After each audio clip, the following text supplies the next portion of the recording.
ধর্মের আদি রূপ আর ধর্মের আচরণের মধ্যে অনেক ফারাক। ইসলামের মূল সূত্রগুলির সঙ্গে আজকের মুসলিমদের ভাবনা চিন্তায় আকাশ পাতাল পার্থক্য। যেহেতু ইসলামের সেবা করা আমার পক্ষে সম্ভব নয়, তাই আমি আবার হিন্দু ধর্মে ফিরে এলাম। আজ থেকে আমি পরিচিত হব হীরালাল গান্ধী নামে। হীরালাল গান্ধী আর্য সমাজের সেবক ও প্রচারক। সর্বশ্রেষ্ঠ বেদ ধর্মের জয় হোক।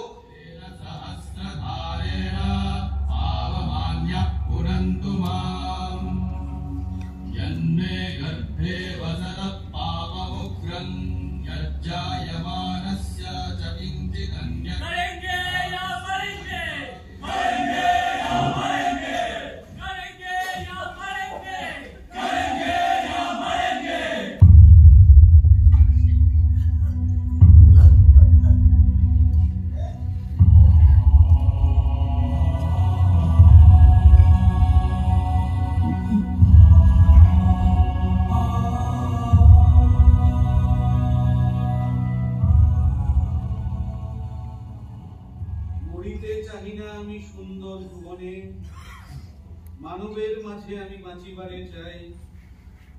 এই সূর্য করে এই পুষ্পিত কাননে জীবন্ত হৃদয় মাঝে যদি স্থান পাই।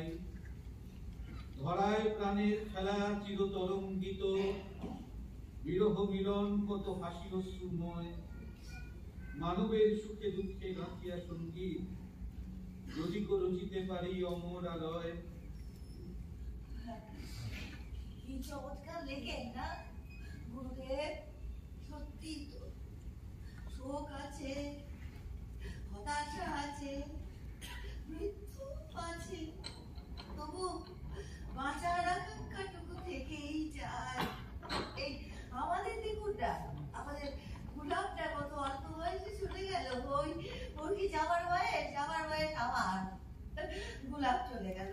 আর হরিটা রাস্তায় রাস্তায় ঘুরে বেড়াচ্ছে। আর আমাদের আগাখান প্যালেসে আটকে রাখা হলো, মহাদেবকেও ফাঁকি দিয়ে চলে গেল আমাদের।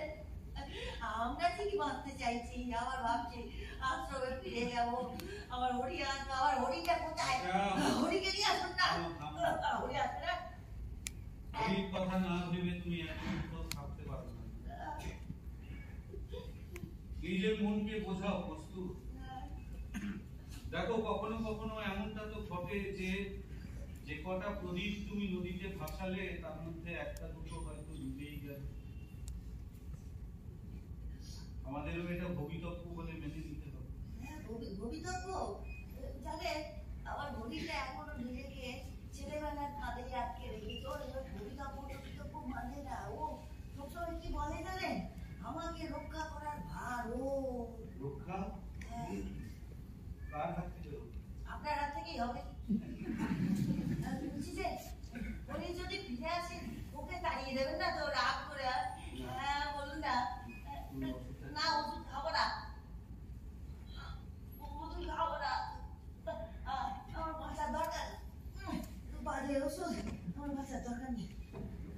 বলছি যে আপনি রাগ করবেন না। না রাগ করবেন কেন? আপনার তো সংযম, যত রাগ হবে একটু আবার আমার ছেলেগুলোকে নিয়ে ভাবনা।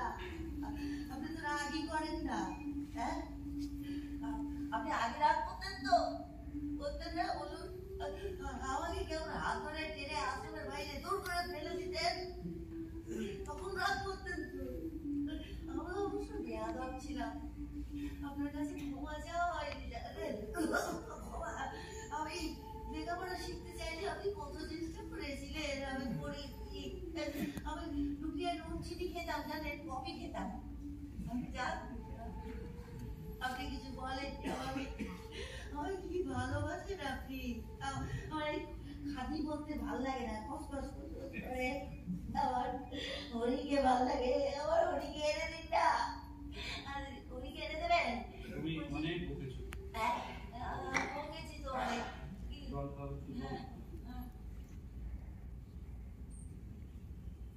এই যে আপনি আমার এত সেবা করছে কেন বলুন তো কদিন ধরে? দেখছি খালি আমি কি সত্যি মৃত্যুর দরজায় এসে দাঁড়িয়েছি।